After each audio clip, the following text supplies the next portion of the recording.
Thank you, everyone. And can you please put up my first slide? Good afternoon. I know we're running late, and I'll try and finish this in about 20 minutes so that you can get back some time. So the topic for this morning is Higher Education 2030. I tried to get details of 2030 and how the world would look in terms of education in 2030, but I was not that successful. I've got as far as 2025. So thank you, Aima, for inviting me to speak here on a topic which is very dear to my heart. I'm on a number of boards of management schools, and this is something that I think about a lot. Next slide, please. So Nelson Mandela said this: education is the only weapon that can change the mind. And I think it's absolutely important for this August gathering to debate this over the last few hours, plus the next few hours, to ask ourselves, are we really fulfilling this noble cause of education? Next slide, please. Any institution that offers a degree classifies as higher education. That's the start point of my argument. Next slide, please. If you look at universities globally, there are about 31,000 universities globally.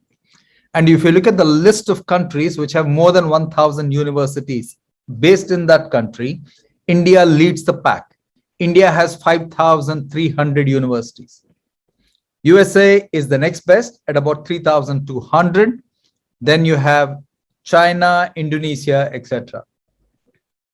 If you look at UK has only 90 universities. So the point is not the number of universities, but the point is, do the universities have absolute high quality? Now, India, being home to virtually 17% of the universities, should lead the way in thinking about higher education. Next slide, please. So how many institutions are there which have been certified as good higher education institutions? There are about 20,000 of them spread across 196 countries. We started with, remember, 31,000 universities. Next slide, please. The first question I would ask all of us in this August gathering is higher education moving with the times? And I must submit to you, sadly, no. I don't think the educational institutions or the professors or the curriculum or anything associated with education is keeping up with the times. In fact, I would suggest that most institutions are at least 10 to 20 years behind the current state of play. And I'll explain why I'm saying what I'm saying. Next slide, please. The first thing which you need to recognize as an institution of higher learning is that student loan is a huge problem for students. Student loan has hit close to $1.5 trillion globally. The global economy is expected to be $100 trillion this year. So nearly 1.5–2% of the global economy is soaked in debt. So obviously what student wants is clear job outcomes, a job outcome with a very clear salary, with a very clear benefit for the loan he has taken and the pains he has taken to go through that course. So higher education institutions have to recognize this outcome mentality of the student first and foremost before they do anything. Next slide, please. I think there is a fundamental shift. There is a fundamental shift in the concept of education. I think in the old world, we were happy with going through learning for 25 years and then working for 35 years. That's no longer true today. Today, it's not about learning for 25 years and then working, but it is lifelong learning. Does the syllabus, does the pedagogy, does everything a higher institution does meet this? The answer is no. Second, I think we need to move from the concept of old, outdated degrees, which got us a job, to new relevant skills, which will get us jobs. It's skills which is more important today and not degrees. Third, and most important, the old degrees were all about hard skills. New life is all about soft skills. The ability to manage people, the ability to manage process, the ability to influence in a social world. Those are the fundamental shifts that I am seeing, which I believe educational institutions just haven't caught on to. Next slide, please. Every education institution that I look at and I read about, every education institution says they want to be world class. I just want to define what is the definition of world class. A world class institution can be a world class institution If a student anywhere in the world chooses it as the number one choice for that particular discipline or that particular topic, that is when you're a world-class institution. Just saying or seeking that we're going to be a world-class institution does not make us one. Next slide, please. Where will world-class come from? World-class will come from world-class teachers. It'll come from world-class research. You need to do research into what's happening in industry, what's happening in society, what's happening with consumers, what's happening with sectors. That kind of research will make you world-class. You'll need world-class students. You need the best students to come into that discipline and contribute to the topic and then take it forward. And you need world-class outcomes. So whether it's world-class teachers, world-class research, world-class students, or world-class outcomes, only when you get the four of them right, can you truly say you're a world-class institution. Otherwise, you'll be just another ordinary institution. Next slide, please. I personally believe that teachers need to reorient themselves to a new world. I believe most teachers are teaching what I call a 19th century syllabus in a 22nd century world. This is the worst way of preparing students for a 22nd century world. And no wonder students will be disgruntled, both with what they have learned and with the outcomes that they are going to face. So I think it's extremely important for teachers to pivot to a new syllabus, a new pedagogy in order to meet the demands of a 22nd century world. Next slide, please. I think teachers need to engage in industry and society trend research if they want to be relevant. Every institution that I read about or see says that they want to be best in class in research, but I don't see significant research reports of any good quality anywhere out there. If you're going to rehash what is available in the public domain and publish that as a report, that is not research. Research is not about gathering information. Research is not about gathering data.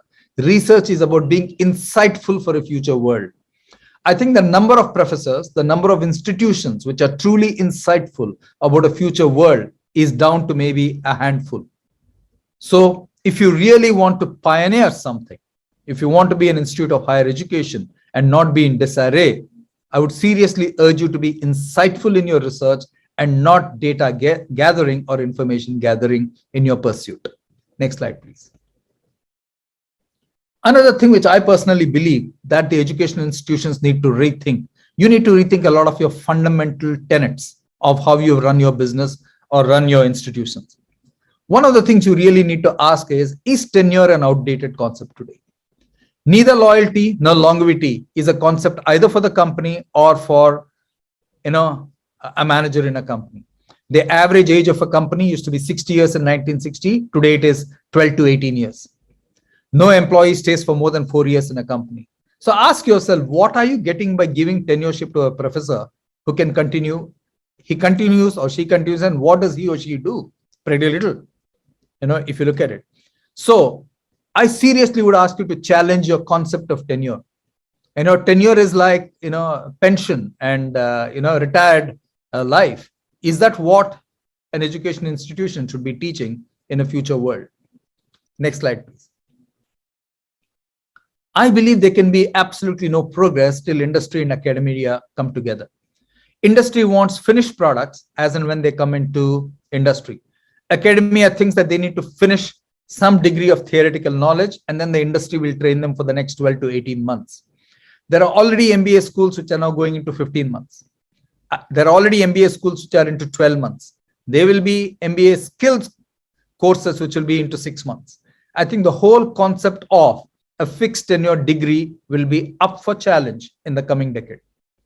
Next slide, please. So what are the future skills needed by 2025 and who is going to teach them? At this current point of time, I have very little confidence that the current educational institutions will teach them.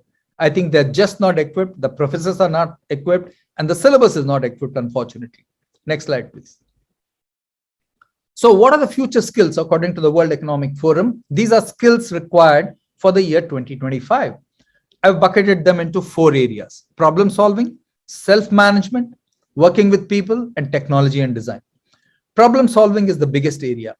Analytical thinking and innovation, complex problem solving, critical thinking, creativity, reasoning, problem solving, and ideation. This is what is required for a future world in terms of skills. Ask yourself, if you're a professor sitting out there and listening to me, how much of your thinking and process or even suggestions are in that area. Self-management, active learning strategy is absolutely required for tomorrow. Resilience is an important aspect as the world goes through turbulence time and again, and COVID was one great turbulence. The ability to have stress tolerance and the ability to be flexible, these are all in the area of self-management. Working with people is about leadership and social influence. And technology and design is about technology change and programming and technology monitoring and control. These are the skills required 3 years out. I really don't know how many institutions are even thinking along these lines to say, maybe we need to start, inputting these things into the minds of our students. Next slide, please. What are the top 10 emerging jobs? If you look at the top 10 emerging jobs, 7 are technology and only 3 are non-technology. The only 3 non-technology jobs are general and operations management, sales and marketing professionals, organization design specialists. Everything else has a technology angle to it. Are we really teaching every single subject with a technology angle to it, whatever we are teaching? I submit to you, the answer is no. And I think it might be a wake-up call for all the professors on this call or all the institutions to say that, hey, we need to really get this right. Next slide, please. So I'm sure that a number of professors know what I've said. Deep down, they know. If they were to look into the mirror and say, am I being a good professor? Am I a future-oriented professor? Am I a dean of a future-oriented institution? I'm sure they know the truth. So then the question is, who is going to prepare them? If the professors who are sitting on this call and the deans who are sitting on this call don't make that change, life is not going to change. People like me can come and speak. We can come and speak on these forums. We can come and speak in your institutions and urge you to change for a future world. But till you take the first step, I submit to you that you are preparing students for the 18th century or the 19th century. You're not preparing them for the 22nd century. So in that, the topic is absolutely valid, that the thinking of education currently is in disarray. It is not future oriented, it is past oriented. Next slide, please. So in summary, at the end of exactly 20 minutes, and I'm giving you back time because we overran the first schedule, education is a lifelong learning adventure.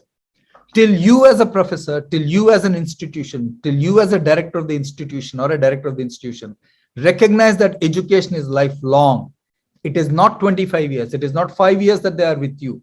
The moment you reorient yourself to say, education is a lifelong experience, what can we do to participate in that lifelong journey? Till you reorient your vision to that, things will not change. So that's all I have to say, ladies and gentlemen. Thank you very much for your time. And I wish you the very best as you deliberate over the next 2 days on a topic that's absolutely crucial. As Nelson Mandela said, education is the only weapon that can change the mind.